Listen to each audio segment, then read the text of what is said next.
তো এই জন্য তোমারে বিয়ে করছি। সমিতির লোকেরা ঠিকঠাক মতো টাকা দিছো তো? হ্যাঁ দিছে তো, এই যে টাকাটা নাও আর বাজারের থেকে সবচেয়ে বড় গরুটা কিনে আনো। আচ্ছা, তোমার লেগে বাজারে সব থেকে বড় গরু কিনে আনবো। আচ্ছা আমার ঠিক একটু আছে। দোয়া করে দাও। আচ্ছা যাও, বড় একটা গরু কিনে যেতে আনতে পারো যাও। এবার তুমি আমার একটু দোয়া করে দাও। তোমার তো লাগেই পাই না। চেয়ার উপরে ঘরে এলো। দাঁড়াও। আচ্ছা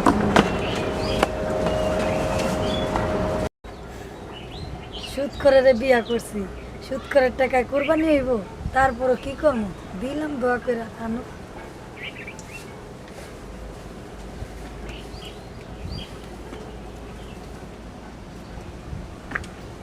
শুনছো? হ্যাঁ তাড়াতাড়ি আসো। কিসে কিসে কিসে কও? আরে জানো, আমি এই মাত্র কান পাইতা হুন্না এলাম, তোমার ভাই আছে না যে সরকারি চাকরি করে, এই নাকি 5 লাখ টাকার গরু কুরবানি দিব, তা তুমি কি করো? ওই গরু কিনা কুরবানি দিব? হ্যাঁ ওই তো ঘুষ খায়, সামনে কটা দাড়ি রাখছে, দেখে দেখে ঘুষ খায়। ওই যদি 5 লাখ টাকা দিয়া কিনা কুরবানি দেয়, ওর কুরবানি হইব? ওই তো ঘুষখোর।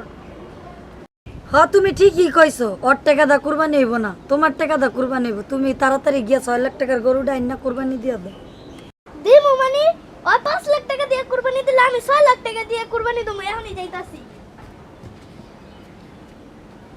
এক সুদ করে কয় ঘুষ করে কোরবানি হইব না, কোরবানি তো দোনো জনের ডে হইব না, তারপরও কি করবো, আমার কোরবানি তো দিতে হইব, কারণ আমার বাপের বাড়িতে সবাই জানবো যে আমি কোরবানি দিছি। এইটা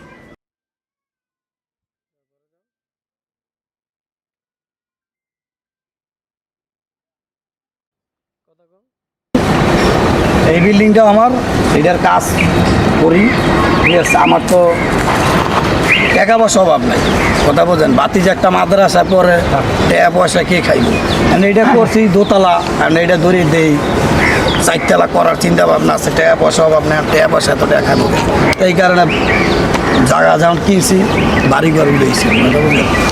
বাড়ি তো খালি একটা করতে আছেন, করবো না কি করবো, করতে তো হইবই।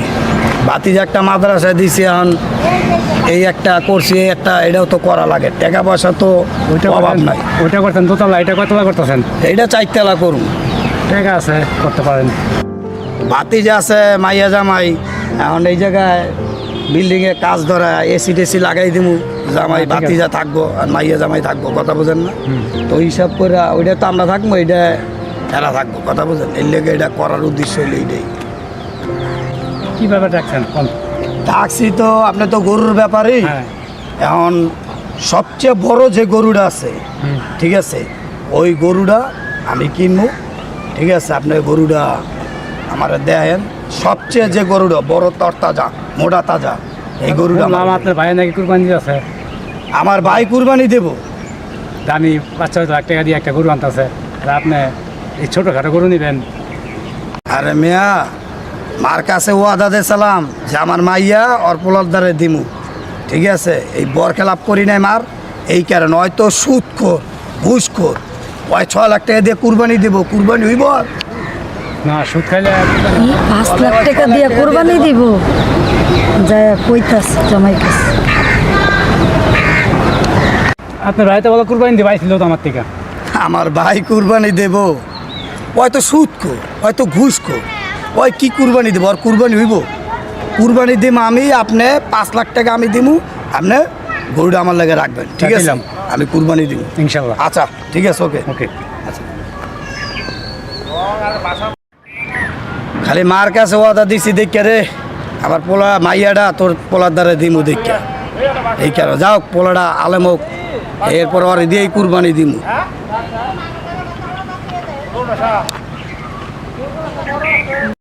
আমার পোলায় তা আনলে হয়েছে, তাই কোরবানি দিবা, তা পোলারে খবর দিবা না?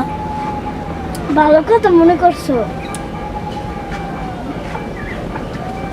হ্যালো বাবা খোকন, কেমন আছো?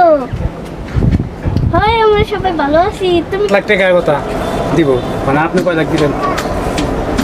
এই তুমি কও যে আমি 6 লাখ টাকা দিব, গরুটা তুমি লে আনো, আর না দিলে পুরো 7 লাখ দিব।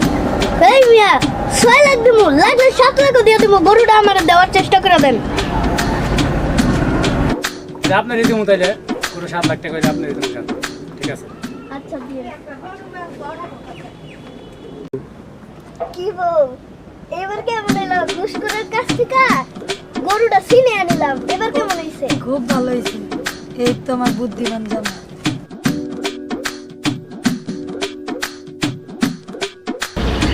পোলাটারে একটা ফোন দিয়ে দাও না, কতটুকু আইলো, কতক্ষণ দেরি লাগবে, একটু ফোন দাও। ওই যে ফুলা হইতাছে আইতাছে? ওই যাইতাছে আইতাছে আচ্ছা আসসালামু আলাইকুম। হ্যাঁ আলহামদুলিল্লাহ, খুব সুন্দরভাবে আইছি, কোনো সমস্যা হয় নাই। এই বাবার ব্যাগটা লাও তাড়াতাড়ি লাও লাও ঈদের দিন হয়ে গেছে তাড়াতাড়ি সবাই আগে যা কুরবানি দিতে হইব চলো চলো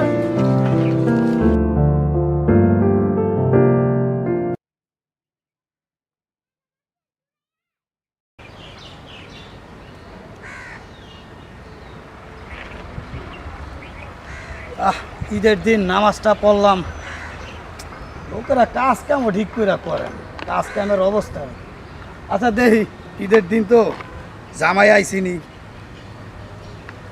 হ্যাঁ জামাই খোকন, কই বাড়িতে আইসো? আচ্ছা আচ্ছা আচ্ছা।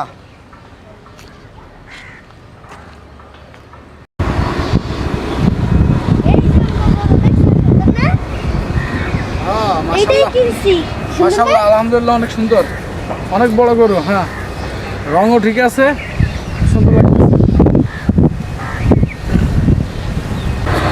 কি বাজান গরুটা দেখতে সুন্দর না মোটা তো না আলহামদুলিল্লাহ সুন্দর, অনেক সুন্দর হয়েছে, অনেক গায়ের রংটা অনেক সুন্দর, পছন্দনীয় গরু।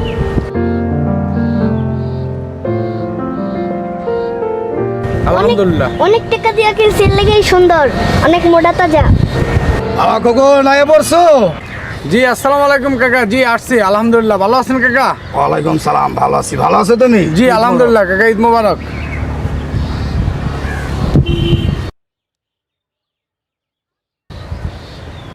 কই ঠিক আছে ঘুষখোর মুসখোর আহে কই তো পারি না আমার সারাদিনের ঈদটা মাটি করে দিল খালি মারে ওয়াদা দিছি দেখে, নাইলে তোর লাগে তাও মুসলমান তো তাও কলাগুলি করে যাই। যাও মুসলমান তো একটু কোলা কই কইরেই যাই থাক থাক দোতরে দিছি খাস তো ঘুষের ভিতর আবার কুরবানি দিতে আইছস মিয়া ভাই কথাটা কিন্তু ঠিক কইলেন না। আমি যদি ঘুষ করই, আপনি তো সুদ করই, সুদ কর। খালি মাল লাগে ওয়াদা দিছি দেখা আমার মাইয়ার লেগে আপনার পোলাটা নিচে নাইলে কি কমু। চলো জামাই চলো, এলাকায় সবচেয়ে বড় গরু আনছি আমি, তুমি কুরবানি দেবা, এর লেগে তুমি চলো, তুমি তো আলেম হয়েছে। চলো চলো বাবা, আমারটা কুরবানি দিতে হবে আগে, চলো বাবা। না এটা আমার বলা আমার গরু আগে কুরবানি দেব আমারটা সবচেয়ে দামি না আগে আমারটা দেবো জামাই। না আমার না না না জামাই আগে আমারটা দেবো। না না না জামাই আগে আমারটা দেবো। দাঁড়াও, তোমরা কি শুরু করছো? তোমরা ফারাফারি কার কোরবানি দিব, কি কোরবানি দিব সেটা পরে, আগে দাঁড়াও দুজনে। এই দেখছো মা, এই বাবা চাচা মিলে কি শুরু করছে দুজনে, কিসের কোরবানি? আগে তোমরা সবাই আমার কথা শুনবা, তারপরে আমরা ডিসিশন নিব কোরবানি দিব কি না।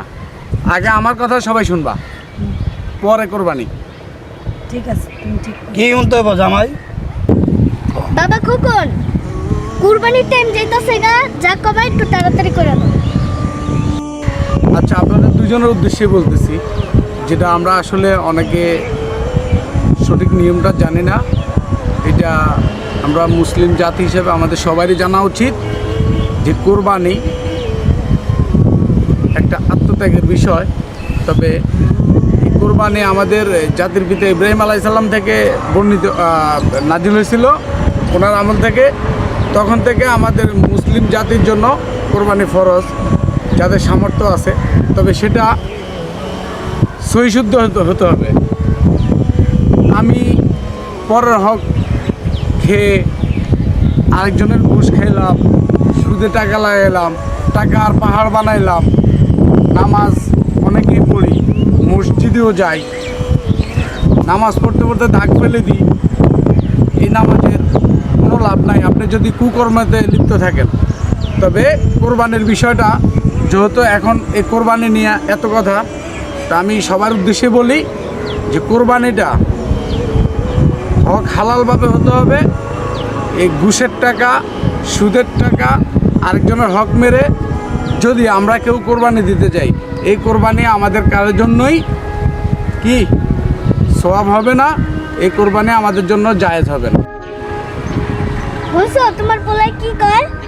এত লাখ লাখ টাকা খরচ করা আলেম বানাইছি, আর হে আমারে জ্ঞান দিতে।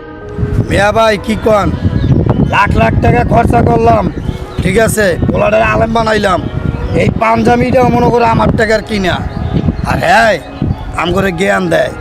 মিয়া ভাই এটা কি হইলো? ঠিকই কইছস, আমগো টাকায় পড়াশোনা কইরা আলেম হইছে, হে এখন আম করে জ্ঞান দিতে। এই হাদিস তুই কই পাইছস? আমগো টাকা কুরবানি হইব না? শোনো বাবা, চাচা, তোমরা একটু মনোযোগ দিয়ে শোনো। এটা আমার মুখের কথা না, তোমরা যে দলিল চাইতেছ এটা স্বয়ং আল্লাহ তাআলা কোরআনে দিয়ে দিছে, আর দিছে আছে যে কেউ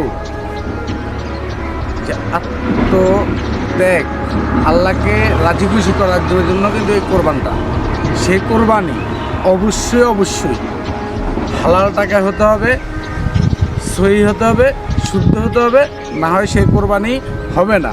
তবে তোমাদের দুজনকেই বলছি, তোমরা এখনও সময় আছে, তোমরা দুজনেই এই পথগুলো ছেড়ে দাও, আল্লাহর পথে আসো, দিনের পথে আসো। যেটা বললাম, কোরআন হাদিসের বাইরে আমরা কেউ না, আল্লাহর বিধানের বাইরে আমরা কেউ যেতে পারবো না। আল্লাহর বিধানকে অনুসরণ অনুকরণ করে আপনাদের চলতে হবে। যদি আপনারা তা না পারেন, তাহলে আমি আপনাদের সাথে আর একসাথে থাকতে পারবো না। আপনারা আমার বাবা, চাচা, আপনারা আমারে খাওয়াইছেন, পড়াইছেন, তো এটার হিসাব ইনশাল্লাহ একদিন শেষ হাসরের ময়দানে হবে।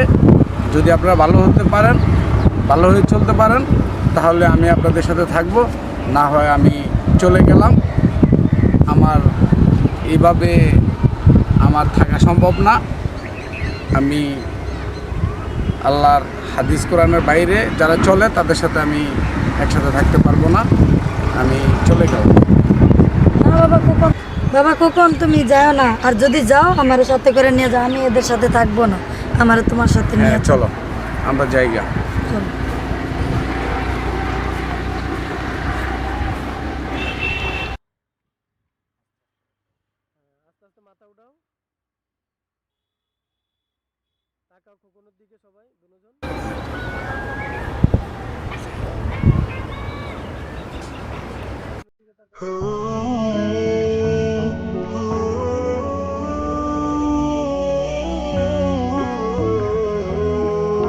সংসারে যদি পোলাই না থাকে, তাহলে এই সুদের টাকা দিয়ে কি করব?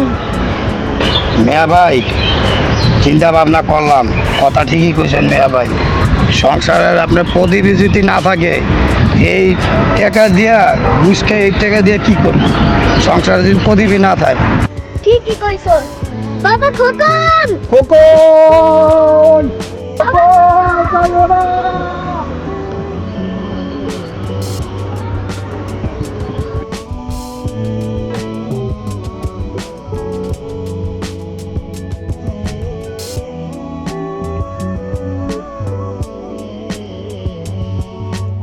বাবা খোকন তুমি যাইও না, আমরা নিজেকে ভুল নিজেরা বুঝতে পারছি, ঠিক আছে, একদিন তো মরতে হইবই। কি কর মিয়া ভাই? একদিন তো মরতে হইবই বাবা। তুমি যদি সংসারে না থাকলো, তাহলে এই সব সম্পদ দিয়ে কি করবো? চলো এবার আল্লাহর পথে সবাই যাই। হ্যাঁ, সব আলহামদুলিল্লাহ।